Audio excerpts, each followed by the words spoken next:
All right, so tonight we're going to start the event known as the Judges. It's the 7th event in our Old Testament big picture Bible study. And we're cruising right along here. We're over halfway through the Old Testament. If you take a look at our timeline here, and I learned how to use 3D models in PowerPoint, hence the little spinning diamond. So brings us to the period of Judges, about 300 years between like 1375 and 1075 BC. So we're really moving through the Old Testament, over halfway done.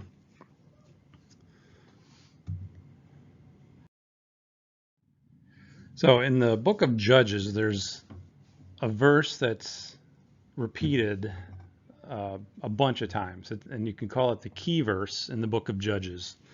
And it's really summarized best in Judges 17:6. In those days, there was no king in Israel, but every man did that which was right in his own eyes. And this is repeated throughout the book, that there was no king in Israel. Everyone did that which was right in their own eyes.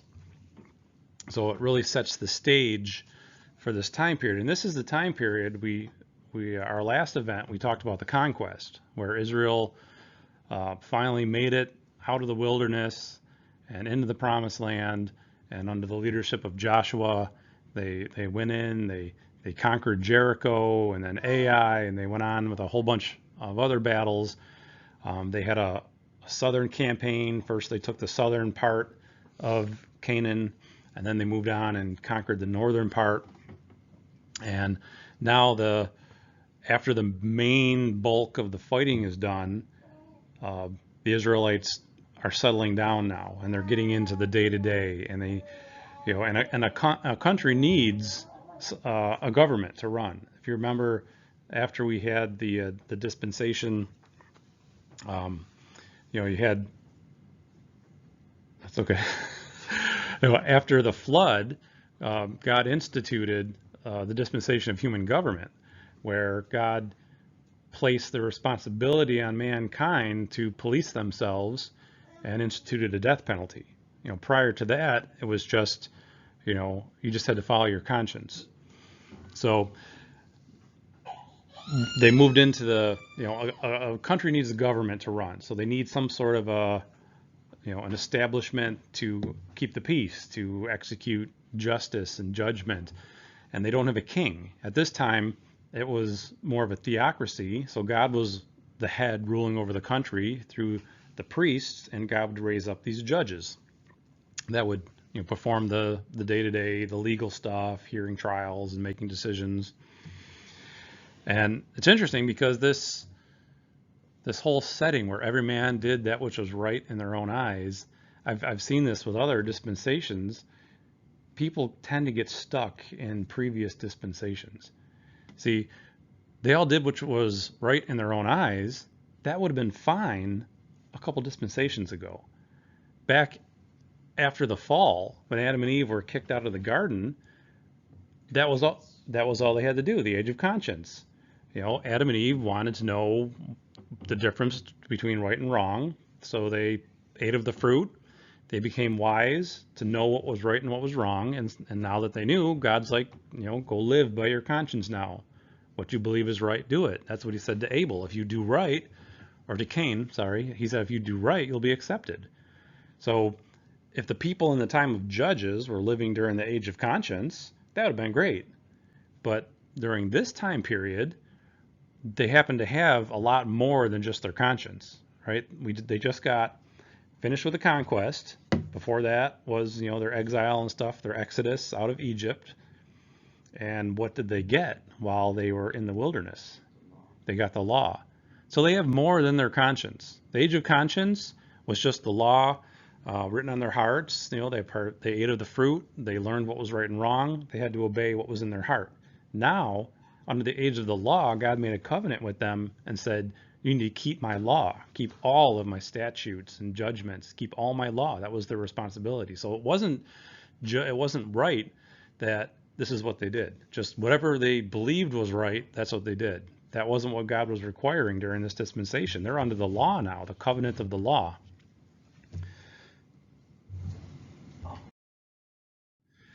So a little bit of the background, the setting. They just finished the main conquest of the land of Canaan, but the thing is, they hadn't conquered the whole land yet. It wasn't a complete conquering of Canaan. They got a lot of the Canaanites out. They had a lot of victories, and they either killed or drove most of them away, but they didn't completely claim the land. If you look at the promises to Israel, the land that they will someday own is way bigger than the Israel that we even see today. And I know that this is a little bit small, but this really kind of shows where the tribes settled. You had Manasseh on the east and west of the Jordan because they had so many cattle. They wanted the land on the east side of the Jordan. But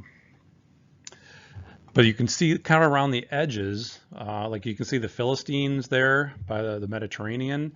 At this time, Jerusalem is still under Canaanite rule. So they haven't even conquered Jerusalem yet. But you've got like the Edomites down there and the Moabites, the Ammonites. So they're still surrounded by the enemies of the land. And these are all people that God told them to destroy. And once they actually got settled down enough, they kind of slacked off a little bit and they didn't complete the job. And we'll find out later God uses that in a specific way, even, their incomplete obedience to follow through with that.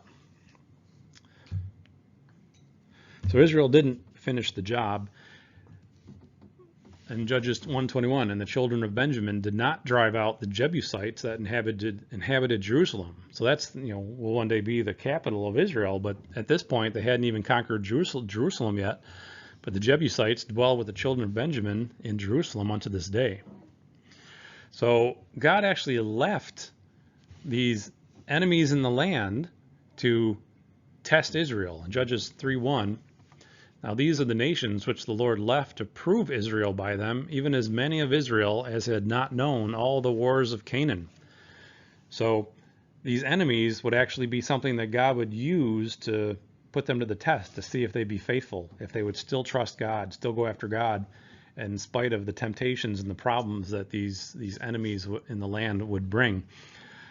So then also, along with them having an incomplete conquest, we have Joshua's generation passing away. In Judges 2:6-10, and when Joshua had let the people go, the children of Israel went every man unto his inheritance to possess the land. And the people served the Lord all the days of Joshua, and all the days of the elders that outlived Joshua, who had seen all the great works of the Lord that he did for Israel. And Joshua, the son of Nun, the servant of the Lord, died, being 110 years old. And they buried him in the border of his inheritance in Timnath-heres, in the mount of Ephraim on the north side of the hill Gaash. And also all that generation were gathered unto their fathers, and there arose another generation after them, which knew not the Lord, nor yet the works which he had done for Israel. And isn't that a sad commentary on a nation? You had a generation that saw God move in powerful ways, that trusted God. I mean, they had their problems, they had their struggles. Obviously, God had to deal with them in the wilderness.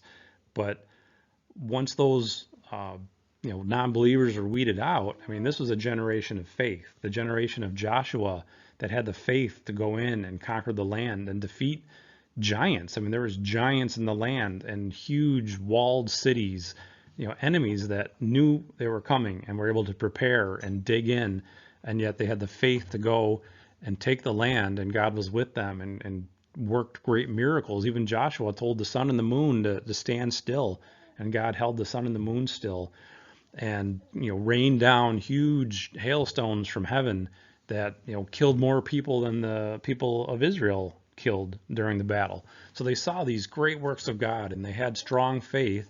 And in one single generation, you went from a country strong in faith to a country of weak, non-believing, compromising, and eventually downright wicked people. One generation. So, if we look at our own lives, our own country, I mean, we see things changing really fast. So if anybody's thinking like, we're not in the end times yet, we can't be getting, close to Jesus returning yet, such and such has to happen, or we haven't had the great falling away yet, whatever arguments you might give. And at this time period, you had an entire nation go from faith in God to apostate in one generation. I mean, what is a generation? 70 years. I mean, if you want to use scriptural, 70 years, but you had, could be 40 years. So things can change quick from good to bad. So we just need to be prepared and ready and just hanging on to our own faith, because you never know when our faith could be needed to get us through the trials ahead.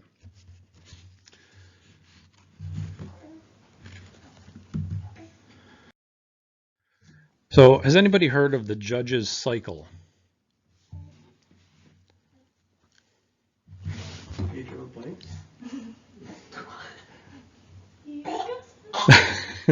The Judges cycle. It's something. We'll see it as we go through the book of Judges, but we know what a cycle is, right? Not the kind you ride. A cycle is something that happens over and over and over again, like the wash cycle in your wash machine, right? You go on, turn it on, boom, the cycle happens again. Next day, wow, the laundry basket's full again. You need to do the cycle again. So we'll talk about this cycle. The beginning of the cycle, Israel disobeys and falls into sin. In Judges 2:11 through 13, and the children of Israel did evil in the sight of the Lord and served Balaam, and they forsook the Lord God of their fathers, which brought them out of the land of Egypt, and followed other gods, of the gods of the people that were round about them, and bowed themselves unto them, and provoked the Lord to anger. And they forsook the Lord and served Baal and Ashtaroth. So they fell away from God, they lost their faith in God, and they went after other gods. And in Judges 3, and the children of Israel dwelt among the Canaanites, Hittites, and Amorites, and Perizzites, and Hivites, and Jebusites. And they took their daughters to be their wives, and gave their daughters to their sons, and served their gods. And the children of Israel did evil in the sight of the Lord, and forgat the Lord their God, and served Balaam and the groves. So not only did they just go after other gods, these Canaanites that they were tasked with destroying out of the land, they didn't kill them, they married them. They intermarried with these, evil pagan people that they were supposed to be destroyed, because God knew that they'd be a stumbling block and a temptation for Israel. And they had literally done so much wickedness. These are the people that were literally sacrificing their own children. They were, sacrificing their sons and daughters to their gods, and they had earned such wrath from God that they were under a death sentence from God. Some people think, oh, how can God be so cruel to, tell Israel to go in and, slaughter an entire land of people? But it's because they were so wicked, they were doing so evil. These people are literally killing children. And if that doesn't deserve a death penalty, I don't know what does. So it was a just act of God to condemn them to death. But instead of destroying them all, Israel intermarried with them and started going after those same gods. And so you can see how God would be so displeased with that. And kind of interesting how it says that they served Balaam and the groves. Well, what's a grove? Right? Isn't it like trees? So like nature, they worship false gods, they worship nature, they put more value over nature than God. And isn't that something that we see today? It's all about the environment. You can't do this, it's bad for the environment. We see today, people even just flat out worshiping nature. As you get into the whole Wicca movement and witchcraft, a lot of that's all centered around worshiping nature. It's just the same old thing that started way back then, lifting up nature above God. So these tribes, are they tribes that Joshua spared? They were, not that he spared them, although they were tricked. Remember the Gibeonites? He made an agreement with them, although we talked about that, because the Gibeonites would have just been destroyed by the other nations in the area, because they were upset that the Gibeonites made an agreement with Israel. So Israel could have just said, we promised we wouldn't kill you, but we didn't promise we'd protect you. But instead, Israel jumped in and fought for them and defended them. And made them like servants within Israel, and they ended up being a stumbling block. So even though they made a mistake in making an agreement with them, God actually kind of provided a way to take care of that mistake, but they ended up protecting them. And I think the application was, when you become friends with the world, it's harder to get them out. The more you bring them in, the closer you get to the wickedness and the people of the world and the things this world has to offer, the harder it is to get out. So they had, they made friends with the Gibeonites, and then all of a sudden they wanted to defend them and even, give their lives in the defense of these people that they originally were supposed to destroy. So Israel falls away into sin, and then God gets angry and brings punishment on them from these other nations that are around them.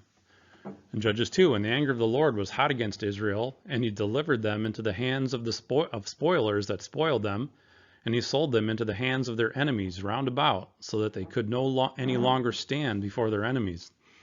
Whithersoever they went out, the hand of the Lord was against them for evil, as the Lord had said, and as the Lord had sworn unto them, and they were greatly distressed.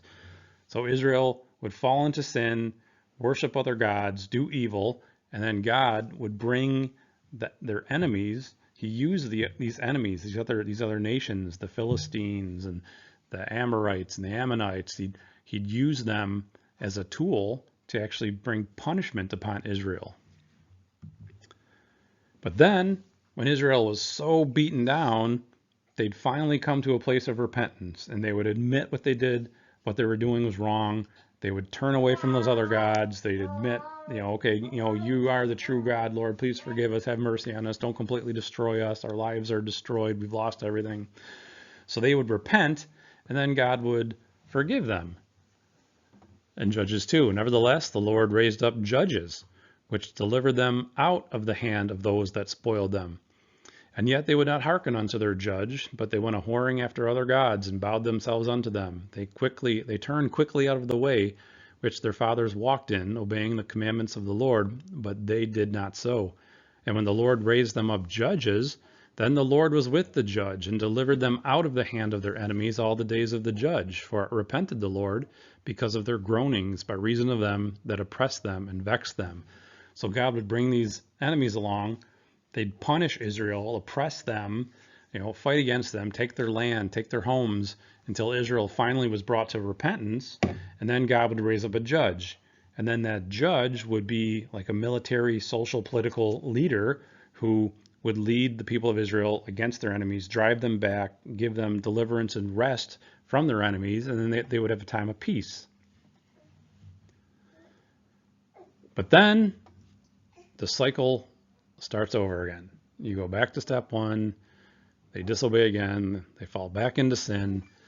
And it came to pass, when the judge was dead, that they returned and corrupted themselves more than their fathers, in following other gods to serve them, and to bow down unto them.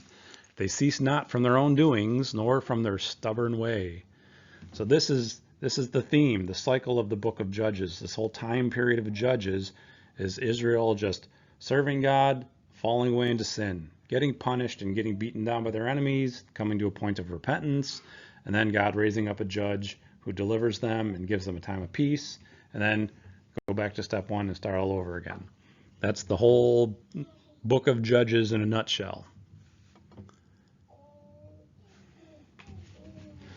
So as we're looking for pictures, right?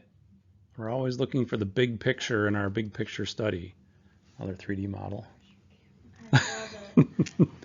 Judges is a picture of the Christian life. We can look down on these Israelites and say, how could they do this? They saw all the stuff that God did. How could they fall into sin? How could they turn away from God? And how could they, fall so low that God's got to punish them and destroy them? But unfortunately, it's just a picture of the same thing that we all deal with in our own lives, our own struggles. Our life is a battle. We'll never drive out all of our enemies, right? I mean, no one's going to live the perfect Christian life. We can't destroy the world, right? We can't completely destroy our flesh. We're always going to have our flesh. We're always going to struggle against the lust of the flesh that just want to overindulge and do wickedness. And then even if you get your flesh under control, you've got the devil himself who's, going about like a roaring lion, seeking whom he may devour. So we've got the world, the flesh, and the devil after us every day, day in, day out, and that's going to be a struggle for our whole lives. The same way Israel was in the land, they got to the promised land, but they didn't conquer it all. They had all these temptations and trials and things that could be brought upon them to punish them. And we have the same promises as Israel. You know, with Israel, they just had to be faithful. They had to be strong, and God would give them victory. You know, sometimes you read these stories and you're like, oh, God's just right there. He does miracles. Like, why can't they just have faith and God will give them the victory? But it's the same thing in our own lives. You know, if we completely trust in God and we surrender and we don't give into the flesh and we, you know, keep in the word and keep in prayer and walk in the Spirit, you know, then we can have victory the same way the Israelites would have. You know, there's a very big similarity there in the picture. And God has given us the tools to win. You know, you don't have to search too far in the New Testament where you get, you know, authority over wickedness, authority over devils. We have spiritual armor that God has given us to be equipped with. You know, he's given us the tools that we need. We don't have to live in defeat and sin and shame. You know, we just need to hang on to faith and be strong, and we can have the victory the same way Israel was promised a victory if they just remain faithful. So we see the cycle repeated in our own Christian life. You know, we sin the same way Israel sinned, right? Israel went after other gods. They put other things before God, and those things became idols. It's the same thing that we do in our own lives. We have the lust of the flesh, right? I mean, lust of the flesh, just bad things, wicked things. You know, use your imagination. Well, maybe don't use your imagination. It's bad things, obviously bad things.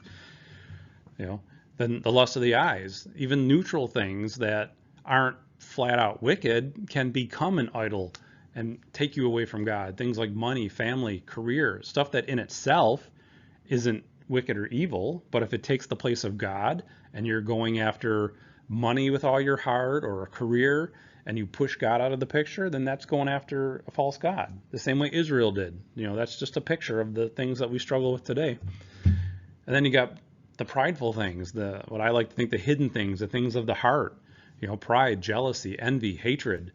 You know, if your things that you're harboring in your heart keep you from being closer to God, then that's an idol. It's a false god. You're going after a false god the same way Israel would have. So we fall into sin, and then God brings punishment.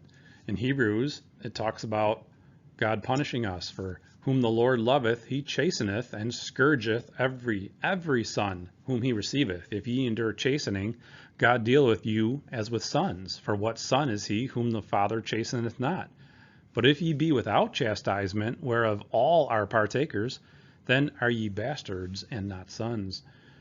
So if you're just like cruising through life and everything's going your way and you're living in sin and you never have any problems, you might want to question your walk with God and whether or not you're really one of God's children, because it says that God punishes all his children, you know, all of them. And we should be thankful for that. And then after that punishment, it brings us to repentance, where we come back to God and he restores us. I like this verse in Proverbs 24:16, for a just man falleth 7 times and riseth up again, but the wicked shall fall into mischief. So the just man, right, the righteous man falls 7 times, and 7 is like a number of completion. You know, how much is 70 times 7? You know, we don't want to focus just on the number, but it's just a just man will fall again and again. He's not going to be perfect while he's still living in this life in his flesh. But the important thing is that a Christian, a true Christian, a righteous person is not going to fall and stay down. They're going to get back up. They're going to rise up again. That's the key point in that verse, that the just man, he'll fall. That's not a problem. God's ready to forgive. He knows we're human. God is merciful. He's not going to, you know, as soon as we fall, he's not just looking to crush us down and put his foot on us and like, you little wicked so-called Christian, what are you doing down there? No, he's there waiting for us to repent and he'll restore us and forgive us, and we can, walk upright again no matter how many times we fall. You just got to keep getting back up again. And sometimes we can grow weary with just this life and the chastisement, and God even gives us a little encouragement. Don't grow weary. No chastening for the present seemeth to be joyous, but grievous. Nevertheless, afterward it yieldeth the peaceable fruit of righteousness unto them which are exercised thereby. Wherefore lift up the hands which hang down, and the feeble knees, and make straight paths for your feet, lest that which is lame be turned out of the way, but let it rather be healed. And I was looking at this, you fall into sin, you get into embarrassment, shame, self-condemnation. As Christians, we can be tempted to I'm no good. I failed again. Hang your heads, hang your arms, walk around like, an Eeyore, and just depressed, and, everything just droopy and hanging down. But this tells us, lift up your head. Don't continue on like that. Don't just walk around with your head hanging down, with your hands and your knees just, failure and depression over our failures. But he says, lift them up, lift up your head, lift up your hands, make straight the paths of your feet. And if you don't, he's actually a little warning here, lest that which is lame be turned out of the way. If you just never can rise up again, and you just give in to this self-condemnation and just, I'll never succeed, and you just give up, you'll be turned out of the way.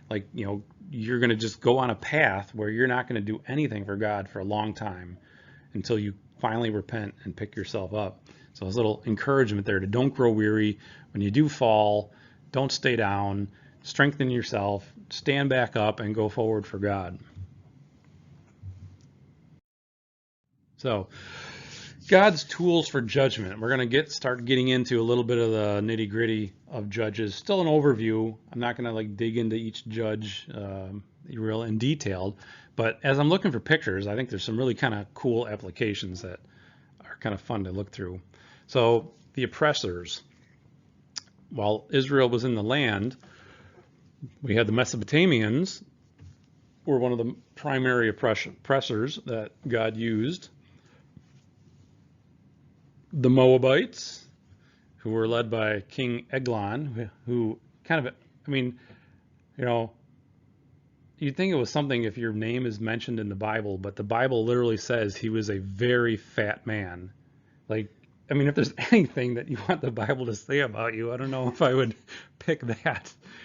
That's quite a vivid description it gives there. The Canaanites, obviously Canaanites were in the land. That's Jabin. Well, I put a picture there. Supposed to be Jabin. He was known for having horses. And the Midianites, there's a lot of them. The Midianites were like a large number of people that brought a lot of oppression on Israel.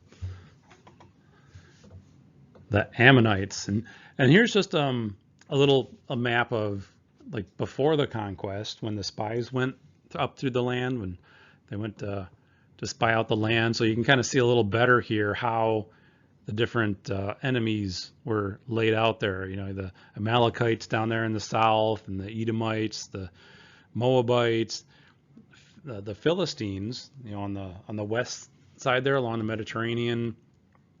So they're spread out throughout the land. And the Philistines, I think that's at least one of the groups that everybody can name at least one person who was a Philistine. We're pretty familiar with the story of David and Goliath, but that's the 6 groups that were left in Israel. So I'm looking for pictures, right? Trying to find applications to our own lives.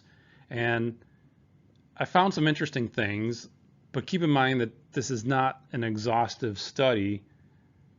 I'm sure there's more things that you can pick out of the scriptures. This is just kind of a quick look. A lot of times, what do they call it? The principle of first occurrences is one thing.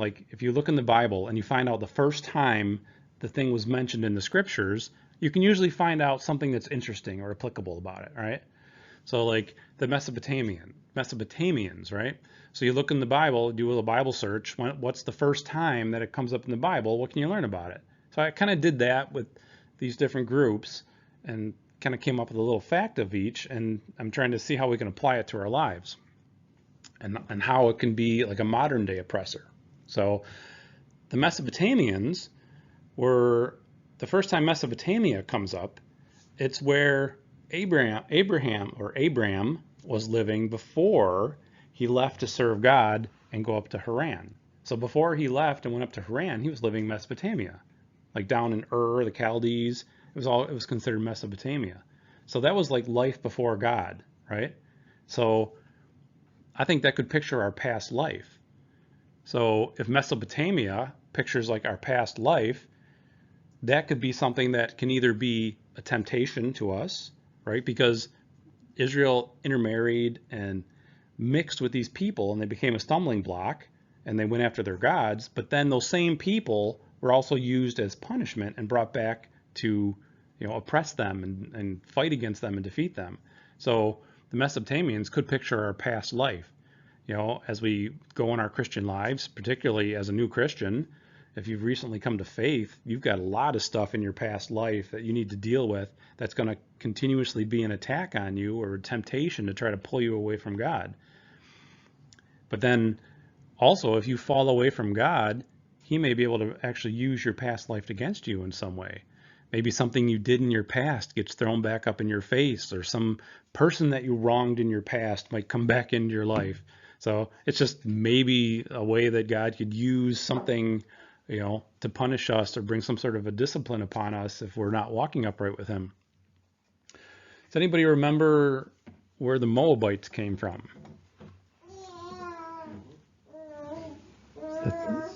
The Moabites? You guys, well, you obviously remember Lot, right? Remember Lot and how God delivered him from Sodom before God destroyed Sodom and Gomorrah? Lot went up in the mountains with his 2 daughters. Some unmentionable things happened, and the result was the Moabites. So the Moabites could represent the fruit of immorality. See how I'm kind of getting the picture here? So like, here the Moabites, they started with Lot and an immoral act. So in our Christian lives, immorality can be a temptation. It can be something that we can fall into, but it can also be something that maybe God can bring up as punishment in our Christian lives. If you were immoral and did wicked things in your past, maybe those things could be brought back. It could be sickness or a disease or, maybe a past relationship or child support. I don't know. I'm just throwing things out that maybe the fruit of something that you did in your past could be something that God uses to either punish you or it could be a temptation in your lives today. The Canaanites, hard labor. Genesis 9:25. Let's see what my notes. I forgot. I think my application here was that the Canaanites put Israel under hard labor. They oppressed them greatly. They made them work like essentially as slaves. So possibly if you're not walking with God, that could be a punishment. Maybe if you just, work your entire life away and you just can't get out from under the burdens that you're shouldering, maybe it's a way God's trying to get your attention. Maybe he's trying to speak to you and say, you need to get me first in your life, and maybe I'll ease your burdens a little bit. The Midianites, they oppressed Israel so greatly that they drove them out of their homes. They drove them away from their jobs. The Israelites literally had to flee and live in caves. They were homeless. So they were like living in poverty because of the Midianite oppression. So maybe the thing you struggle in your life, if you're not right with God, could be maybe he brings poverty. Maybe he brings financial hardship to try to get your attention, to put him first in your life. The Ammonites, I looked up, And one of the first mention of Ammon was where the giants were still living. Even after like they conquered the land, it said that the giants, I don't know if it specifically referenced the Nephilim, but it says that they were living in Ammon. So, okay, how can we picture that in our lives? Well, like sometimes we just have huge trials in our lives that we can't overcome. So maybe those huge trials are God's way of trying to get your attention or bring some sort of punishment on you. And the Philistines, when I looked up the first instance of like the Philistines or Philistia in the Bible, it was when Isaac and Rebekah had lied to the king of the Philistines, saying that they were brother and sister, but yet they were actually married. And then the king looked down from his window and he saw them like sporting, the King's English says, and he knew that they had lied to him. So essentially they were exposed. Their sin was exposed. So if you want to continue in sin, God might, just to get your attention, completely expose it and bring shame and disgrace, and that would be your punishment. Because Isaac and Rebekah, their sin was exposed. So just going by first mentions in the Bible, or like what I found that was like kind of stood out as a characteristic of these people. So who are the judges? The judges were these men and a woman who were chosen and raised up by God. They weren't voted for, they weren't elected, there wasn't any kind of a drawing of straws or casting of lots. There would come a time when God would want to bring deliverance, so he would raise up a judge. God is the one who chose. They were from different tribes, and they were essentially rulers. They were military leaders. They led groups of people in attacks against their enemies. They presided over legal issues when there was any kind of litigation that had to go on. It would be brought before them. So they were kind of because it was a theocracy, God ruled over the country as a whole. They didn't have a king. Remember, there was no king in the land, but these judges acted as kind of an intermediary between God and, like, God would work through these judges to bring peace to the land when he wanted to bring restoration and drive back their enemies. So one of the best ways I found to study is to make charts. They're fun, and it makes so much sense to organize them. And I kind of did that, and taking the pictures we looked at on the oppressors and comparing it to the judges that God raised up at the time. And we'll just move on with that. But just quickly, we'll do a quick overview of the judges here, but we'll look a little more in coming week or two to look at a few of them more in depth. So Mesopotamia, during the Mesopotamian oppression, Othniel was the judge, who happened to be Caleb's nephew, and he judged Israel and brought peace to Israel. During the time of the Moabite oppression, we had Ehud and Shamgar. During the time of the Canaanite oppression, we had Deborah and Barak. During the Midianites, we had Gideon, Tola, and Jair. And when the Ammonites were around, we had Jephthah, Ibzan, Elon, and Abdon. And the Philistine oppression, we all remember Samson, right? Samson fight against those Philistines, and Samuel being the last judge during the time of the Philistine oppression. So the same thing that I did with the enemies of Israel, kind of looking and seeing how they might match up to something that could be something God used to get our attention today, I did the same thing with the judges. I just looked and tried to find like a key point, something that's known about the judge or described about them,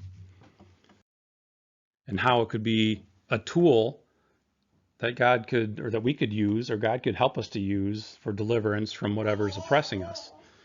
So Othniel, in Judges 3:10, it said that he was filled with the Spirit of the Lord. So the Spirit empowers, right? I mean, that's how we get victory. We walk in the Spirit, and you won't give in to the lust of the flesh. So you have the Spirit, seek after being close to God, being filled with the Spirit. He'll empower us and give us victory. Ehud he was left-handed, right? But in the story of Ehud, he actually used that supposed disadvantage to his advantage. He snuck in. Remember King Eglon, the fat guy I was telling you about? He came in and he said, "Oh, I've got a secret message for you, King." And the king's like, "Oh, okay, everybody get out." And so Ehud, he brings out his right hand, and the king didn't expect him to be able to do anything with his left hand, but he had a dagger hidden in his left hand. So he was able to quick sneak that dagger out and poke the king with it to kill him. So he turned his disadvantage into an advantage because the king wasn't expecting an attack from the guy's left hand. He just expected everything to be right-handed. So God can turn your handicap into an advantage. What you think is something that's holding you back or slowing you down or hindering you can actually be an advantage. Shamgar, it said that he killed a whole bunch of the enemy with an ox goad. And what's an ox goad? It's just a tool that you use for whacking oxes, I guess. I mean, it's just a tool. So I think the application there is use what you already have. You don't necessarily need something great given to you from God to overcome your trials. You don't need God to intervene in some great way. You may already have the tools on hand to gain the victory. You just need to exercise it or use your faith to gain that victory. With Deborah and Barak, they were fighting against Sisera. He was the commander of the enemy army, and he was fleeing. And you remember anyone named Jael, I think was the name? She was a woman who Sisera had been fleeing and was exhausted, and she's like, "Oh, master, come into my tent and rest, and I'll hide you from your enemies." And she lured him into the tent and gave him warm milk to get him to fall asleep, and then she stabbed him with a nail through the head and killed him. Right? So sometimes you'll just get a little help from a stranger. Things might be hard, might be struggling, and maybe God will just bring a stranger along. And you'll see how I match these up later. It actually gets pretty interesting. So help from a stranger could be a way God will deliver you. Remember Gideon? He was really well known for his 300 men. God said, "You've got too many people helping you. We need to whittle it down to 300. So they dismissed all but 300 men. And with those 300 men, he accomplished great things. So I think God can do a lot with a little. You may be struggling or having trials and think things are hopeless because you don't have enough to do anything with. But Gideon's an example. God can do a lot with a little. He can multiply how effective you are or what you need. Tola, I had to stretch for some of these because some of these people there's not a lot said about them. But it says that Tola was the son of Dodo, right? And there's really not much else said about him. So Tola is a real dodo. I think the application is you don't have to be smart to be victorious, right? You don't have to be a brainiac. In the New Testament, it tells us that it's not the wise and the mentally powerful people that were the ones God used. God used the less intelligent ones to actually get his word out and work through. So you don't have to be a real smart person to serve God and have victory. Jair said that he had 30 sons, 30 ass colts, and 30 cities. Well, I'm trying here, right? Well, we know that wise sons make fathers glad, right? So maybe if you're struggling, maybe God will use your sons. Maybe he'll bring them along beside you and help you through your trials or help you through your struggles, especially if they're wise ones. Jephthah, he's an interesting guy. If anybody tries using the excuse that they had a hard life or a rough start, they had a bad childhood, that excuse doesn't carry or hold water because he had a hard life. He was the son of a prostitute. Then he ended up being rejected by the rest of his family. The rest of his brothers didn't consider him a true brother or a true son of their father, so they kicked him out of the house. So here he is, a young man, homeless, away from his home, and he finds some other, wayward people that he starts hanging out with, and lo and behold, Israel gets oppressed, and they actually call upon him and his group to help deliver them from their enemies. So God can turn something that was a great misfortune into a blessing. So maybe that's some way that God will work and bring deliverance. It says that Ibzan had 30 sons and 30 daughters. So children are a blessing. Maybe your children will help you get through your trials. Elon, I'm sorry, but it just says that he judged for like 10 years and died. I mean, it doesn't say like, I mean, zip. I don't know what to say about him other than maybe God can use your obscurity. Sometimes people won't hear the message from somebody close to them. Sometimes, like you might want to witness really bad to like a close friend or a relative or a parent, and maybe they just, because they know you so much, they won't hear the truth from you. But maybe they'll hear it from somebody they don't know, like a stranger, somebody that they haven't heard of. So maybe God can use your obscurity or your non-notability in some way to, promote his works in your life. Abdon had 40 sons and 30 nephews. So maybe God can use your extended family to help you. Instead of just your sons, your extended family can be a blessing. Samson, we know one of the biggest things about Samson was his long hair, right? Well, what does the New Testament tell us about long hair? Right? It's a shame if a man has long hair. But yet, God can turn our shame into glory. He can turn something that's bad, like if you have a bad life, if you have a real rough start, did a lot of bad things, you can get saved, and that can become glorious. Having a good testimony of everything that God did, you can turn your shame into glory. Samuel, one of the notable things about him was that, if you remember Hannah, his mother was barren. She couldn't have any children, and God had to literally intervene and do something miraculous to bring Samuel onto the scene. So possibly, if you're struggling, having all kinds of problems, and all those other things aren't the ones that God chooses to use, he could just work a miracle in your life. He could bring a healing. He could bring a financial windfall. He could bring a friend. He could do something that just would take an act of God to help you through whatever trial you're going through. So we're almost done. So now I matched up the oppressors with the deliverer and how that can apply to our lives, all in one nice, crisp table. I think it's pretty cool because some of these actually really kind of match up kind of neat. So we had the Mesopotamians, who I said were like a picture of your past life, right? Your past life coming back to haunt you or oppress you in some way or be a temptation to you. And the deliverer was Othniel, who it says was filled with the Spirit of the Lord. How are we delivered from our past lives? We're born again and saved and filled with the Spirit of God, right? So God's Spirit saves us from our past life. See how that matches up perfectly? The Mesopotamians picture like your past life. Othniel was filled with the Spirit. The Spirit is what gives us salvation.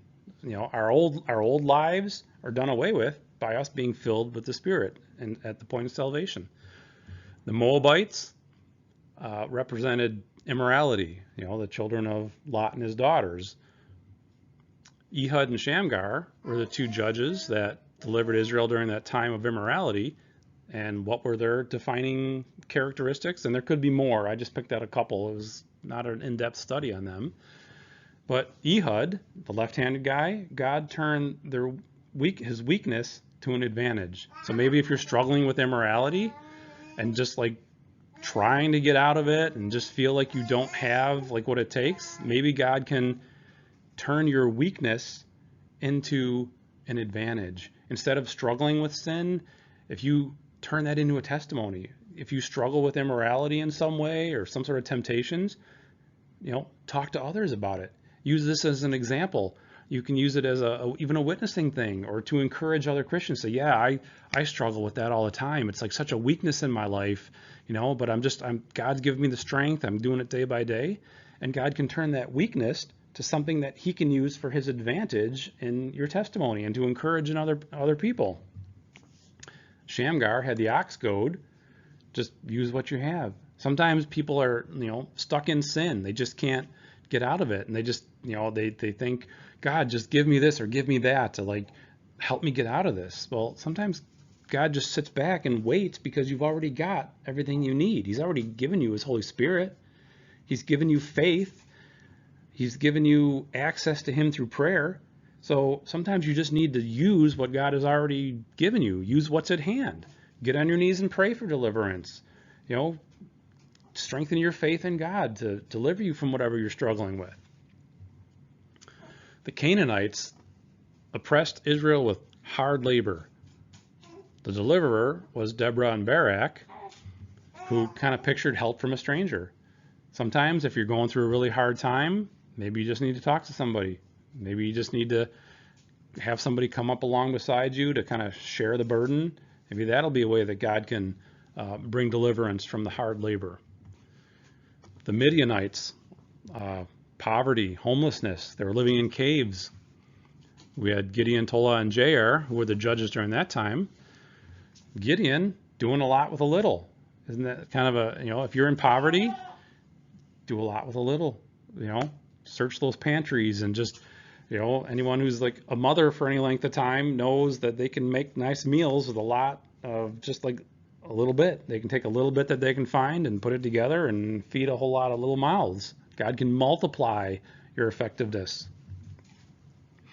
Tola, son of Dodo, some people think, I'll never get out of poverty unless I can get an education, or I'll never be able to get anywhere in life, and if I can't get smarter. Well, it's not always about that. You don't have to be you don't have to be an Einstein to get ahead in life. You just need to be frugal and do the best you can with the little that you have, and God can bless it. And maybe God can use, if you've got sons, maybe they can come along beside you. I mean, in the New Testament, aren't sons told to care for the elderly and the widows, the fatherless? So, if to maybe a little message to sons, if you've got elderly parents or something, maybe those sons need to come alongside and help their parents with their poverty. Help their mama. Yeah. Remember the Ammonites, where the giants lived? Huge trials. We got Ehud, Jephthah, Ibzan, and Abdon. So you may have huge trials. You may think that you can't get a victory over these trials, but God can turn whatever you think your handicap is to your advantage. Jephthah, God turned a life of great misfortune into a life of blessing to overcome these trials. Ibzan, maybe your children, you got big trials in life, maybe your children can help. Abdon, family, sometimes you need help from a family. That's why we push about, family staying strong, staying together, supporting one another to get through these big trials. This one was kind of interesting. The Philistines pictured like exposure, shame, embarrassment for sin. Sometimes that's what it takes to get people out of their sins and get right with God. Samson was the one who delivered during the time of the Philistines, and God can turn that exposure, that shame. That's not the end of it. God can turn it around and use it for glory, maybe in a form of a testimony or encouraging other Christians. He can turn shame into glory, from exposure to glory, that you can do something for God. So I thought it kind of matches up somewhat. Okay? And that's just I was just a brief little study on looking at the different judges and the different oppressors. But if you're ever studying, make tables. It really helps to see everything all kind of laid out and remember who did what and maybe what's a good application that relates to them. And that's what I've got for tonight.